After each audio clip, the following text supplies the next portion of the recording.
नमस्कार, मी अश्विनी पुरी आणि तुम्ही पाहताय DS न्यूज 24। बातमी आहे नाशिक जिल्ह्यातून। कधी कधी निसर्ग अशी कोडी काही घालतो की विज्ञानालाही त्याची उत्तरं शोधणं आव्हान ठरतं। आणि नाशिकमध्ये अशीच एक दुर्मिळ आणि थरारक वैद्यकीय घटना समोर आली आहे। एका चिमुकल्या बाळाच्या पोटातच दुसऱ्या अर्भकाचे अवशेष सापडले।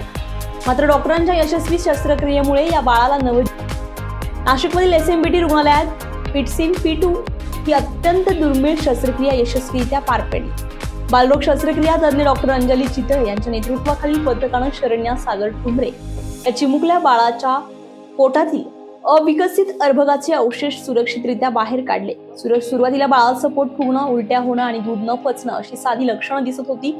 मात्र तपासणीत बाळाच्या पोटात पॅरासिटिक ट्विन असल्याचं स्पष्ट झालं।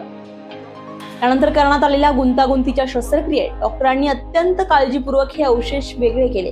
या अवशेषांमध्ये पाठीचा कणा आणि हातापायांची प्राथमिक रचना देखील आढळून आली आहे। आमच्याकडे मार्च महिन्यात एक 6 महिन्याचं बाळ आलं होतं। त्याच्या पोटात फुगत होतं, उलट्या होत होत्या। डिटेल तपासण्या केल्यानंतर त्याच्या पोटात एक ट्यूमर आढळला। अजून तपासण्या केल्यानंतर असा निष्कर्ष निघाला की ते एक फिटसिन P2 असं बाळ असू शकतं। काय होतं की बाळ जेव्हा आईच्या पोटात असतं तेव्हा बाळाच्या आईच्या पोटात जुळं असतं आणि दुसरं जे जुळं असतं ते पहिल्या जुळ्याच्या पोटात वाढ होते, पण ती वाढ यशस्वी होत नाही। त्याचे काही अवयव डेव्हलप होतात, पण ते तसंच बाळाच्या पोटात राहतं। ते तसं राहिल्यामुळे बाळाला पुढे त्रास होतो। बाळ आईच्या पोटात असताना सोनोग्राफी जी केली होती त्याच्यामध्ये हे निदान होऊ शकलं नाही, म्हणून जन्मल्यानंतर 5-6 महिन्याचं बाळ झाल्यावर आपल्याकडे आलं। आपण तपासणी अंती हे केलं। SMBT महाविद्यालयात आपल्याला खूपच छान सुविधा आहेत, जसं की एक्सलंट ॲनेस्थेशिया जे 5 महिन्याच्या बाळाला देऊ शकतात, आणि ऑपरेशन झाल्यावर नर्सिंग केअर आणि बालरोग विभागाची उत्तम साथ असल्यामुळे आम्ही हा डिसिजन घेतला की हे पेशंट आपण ऑपरेट करायचं। ही शस्त्रक्रिया गुंतागुंतीची असते, कारण तो जे अर्भक असतं बाळाच्या पोटातलं त्याला बाजूनी सगळ्या नसांचा वेढा असतो आणि त्या बाळाला दुखापत कुठल्याही प्रकारची न होता हा गोळा काढणं आवश्यक असतं। हे आम्ही करू शकलो। डॉक्टरांच्या मते बाळाचं पोट असामान्यपणे फुगणं किंवा वारंवार उलट्या होणं यांसारख्या लक्षणांकडे दुर्लक्ष न करता त्वरित वैद्यकीय सल्ला घेणं आवश्यक आहे। या शस्त्रक्रियेत विविध विभागातील डॉक्टरांनी एकत्र येत काम केले आणि अखेर ही हाय रिस्क प्रक्रिया यशस्वी ठरली आहे। नमस्कार, मी सागर ठुंबरे आणि माझी वाईफ पूनम ठुंबरे आणि ही माझी मुलगी शरण्या ठुंबरे, जिच्यावर 2 महिन्यापूर्वी अत्यंत एक वाईट गोष्ट किंवा एक मोठी शस्त्रक्रिया झाली। आणि आता तुम्ही विचार करत असाल की हे कसं लक्षात आलं, तर प्रत्येक आई आपल्या लेकराच्या अंघोळीच्या आधी एक मसाज करत असते। तर तिच्या राईट साईडला आम्हाला एक गाठ जाणवत होती एक मसाज करताना, तर ती गाठ हातातून सुटत होती। तर आम्ही त्याच्यामध्ये मग तिचं पोट फुगणं, तिला शिणवणं, उलट्या होणं, हे त्याच्यातून गोष्टी आम्हाला दिसत होत्या। तर मग आम्ही तिला अकोल्याला SS काळे जे डॉक्टर आहे त्यांच्याकडे नेलं।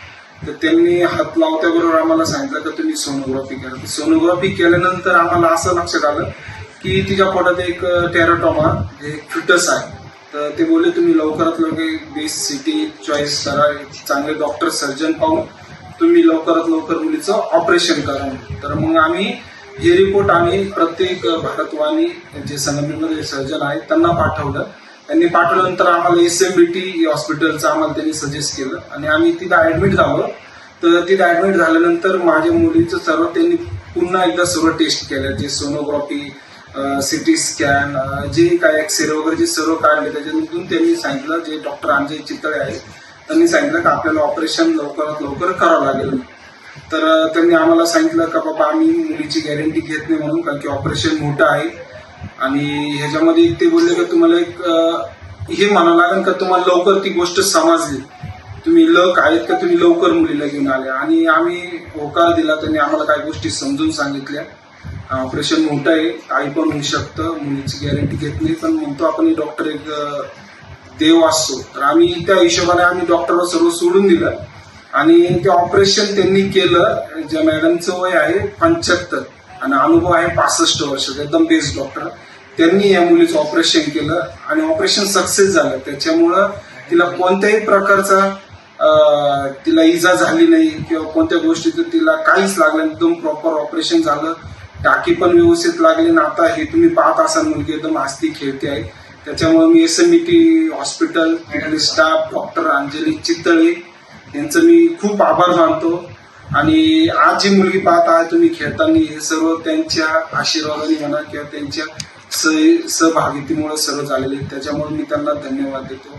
निसर्गाच्या गुंतागुंतीत समोर विज्ञान उभं राहतं आणि त्या विज्ञानामागे असतात असे समर्पित हात. नाशिकमधील ही घटना वैद्यकीय यश नाही तर नव्या विश्वासाची, नव्या जीवनाची एक सुरुवात आहे.